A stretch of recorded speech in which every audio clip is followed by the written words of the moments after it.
Assalamualaikum warahmatullahi wabarakatuh. Halo, jumpa lagi bersama saya Bahtiar Movie dalam channel 1000 Jalan.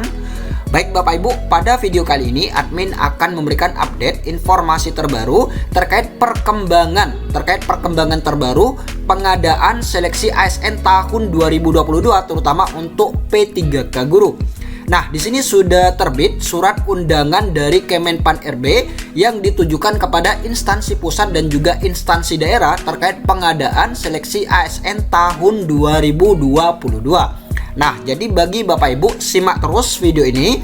Dan sebelum lanjut, seperti biasa admin ingatkan kembali bagi Bapak Ibu, jangan lupa tekan tombol subscribe-nya terlebih dahulu dan tekan tombol loncengnya agar nantinya Bapak Ibu selalu mendapatkan update informasi terbaru terkait pendaftaran seleksi P3K Guru tahun 2022 ini.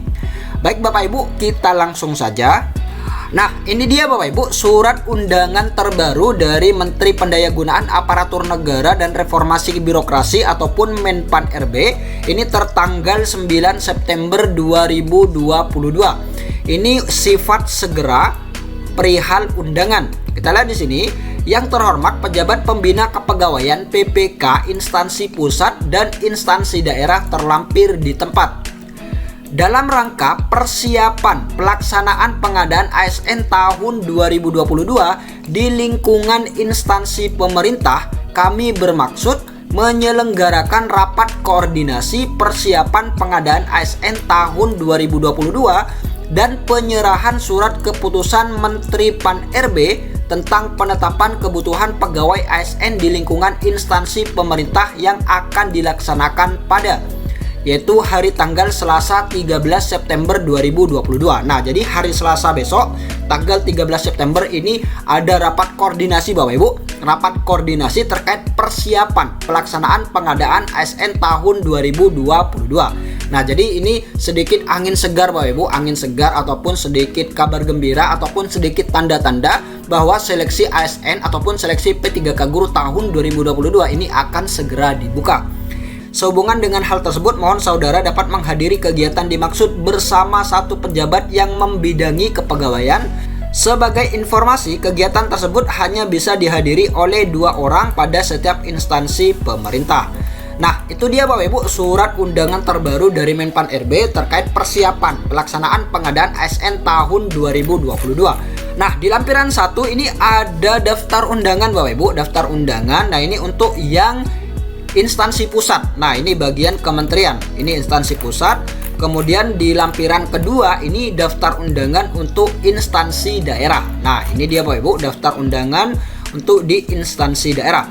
Dan di sini juga ada susunan acara Bapak Ibu, susunan acara dalam rapat koordinasi ini. Ini yang pertama itu registrasi, pembukaan dan menyanyikan lagu Indonesia Raya, pembacaan doa, kemudian laporan pelaksanaan kegiatan. Ini asisten deputi perencanaan Jabatan Perencanaan dan Pengadaan SDMA. Kemudian arahan Menteri Pan RB, kemudian penyerahan keputusan Menteri Pan RB tentang penetapan kebutuhan pegawai ASN tahun 2022 secara simbolis.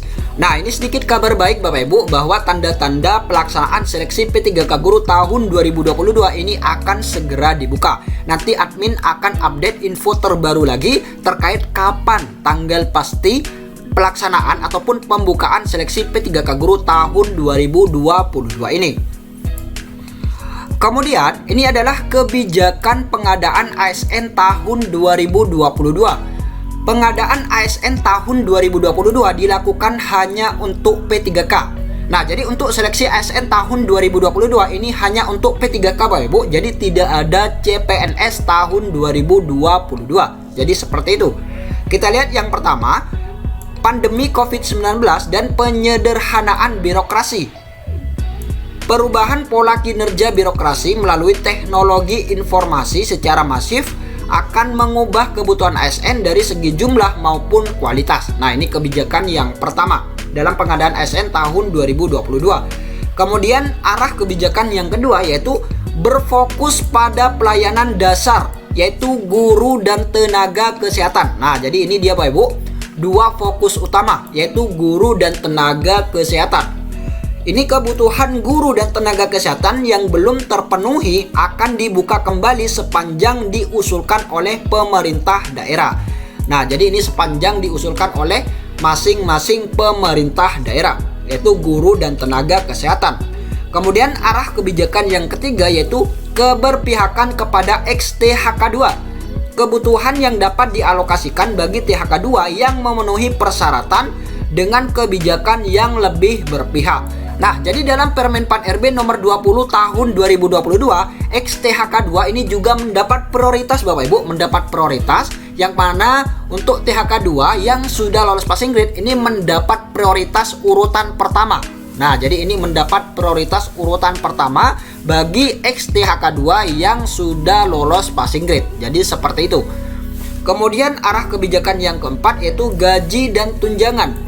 Kebutuhan ASN diusulkan oleh instansi pusat dan daerah dengan memperhatikan kemampuan pembayaran gaji dan tunjangan sesuai peraturan perundang-undangan.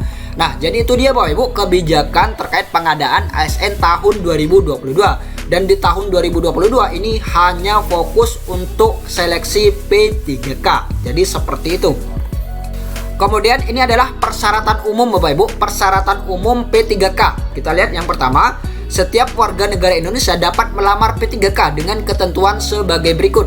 Nah, di sini usia paling rendah 20 tahun dan paling tinggi 1 tahun sebelum batas usia tertentu pada jabatan yang dilamar. Ini paling tinggi. Kemudian tidak pernah dipidana penjara 2 tahun atau lebih. Kemudian tidak pernah diberhentikan dengan hormat, tidak atas permintaan sendiri atau tidak dengan hormat sebagai ASN, prajurit TNI, anggota kepolisian negara RI dan pegawai swasta. Kemudian tidak menjadi anggota atau pengurus parpol, partai politik, atau terlibat politik praktis. Kemudian memiliki kualifikasi pendidikan sesuai dengan persyaratan jabatan. Nah, ini harus memiliki kualifikasi pendidikan yang sesuai dengan jabatan. Kemudian memiliki kompetensi dibuktikan dengan sertifikasi keahlian atau keterampilan tertentu yang masih berlaku. Nah, jadi ini untuk P3K selain P3K guru. Jadi harus memiliki sertifikasi keahlian ataupun keterampilan tertentu yang masih berlaku. Kemudian yang selanjutnya yaitu sehat jasmani dan rohani sesuai dengan persyaratan jabatan yang dilamar. Persyaratan lain sesuai kebutuhan jabatan yang ditetapkan oleh PPK. Kemudian calon pelamar hanya dapat melamar pada satu instansi. Nah, jadi pelamar ini hanya dapat melamar pada satu instansi dan satu formasi jabatan. Jadi seperti itu. Kemudian ini untuk alur seleksinya Bapak Ibu, untuk alur seleksi P3K ini yang pertama seleksi administrasi, yaitu mencocokkan persyaratan administrasi dan kualifikasi dengan dokumen pelamaran, yang mana nantinya Bapak Ibu melakukan pendaftaran melalui sscsnbkn.go.id. Bagi Bapak Ibu yang belum memiliki akun, maka nantinya Bapak Ibu harus mendaftar ataupun harus membuat akun terlebih dahulu, yang mana nantinya Bapak Ibu tinggal mengunggah berkas dan lain sebagainya. Jadi seperti itu untuk alur seleksi P3K. Kemudian seleksi kompetensi. Ini dilakukan untuk menilai kesesuaian kompetensi manajerial, kompetensi teknis, kompetensi sosiokultural yang dimiliki oleh pelamar dengan standar kompetensi jabatan. Nah, ini dia Bapak Ibu, ada 4 kompetensi. Yang pertama kompetensi teknis, manajerial, sosiokultural, dan wawancara. Nah, jadi ini bagi pelamar umum Bapak Ibu, bagi pelamar umum. Namun untuk pelamar prioritas 1, guru yang sudah lolos passing grade ini tidak perlu tes CAT seperti tahun lalu. Jadi nantinya tinggal menunggu penempatan sesuai dengan formasi yang tersedia di daerah. Jadi seperti itu. Nah, jadi bagi guru honorer yang masuk dalam prioritas 1 ini nantinya akan mendapat keutamaan Bapak Ibu, dan ini sesuai dengan aturan Permen Pan RB nomor 20 tahun 2022 yang mana nantinya akan didahulukan ketimbang prioritas 2, prioritas 3 dan juga pelamar umum. Jadi seperti itu. Baik Bapak Ibu, itulah sedikit informasi dari admin. Semoga video ini bermanfaat. Wassalamualaikum warahmatullahi wabarakatuh.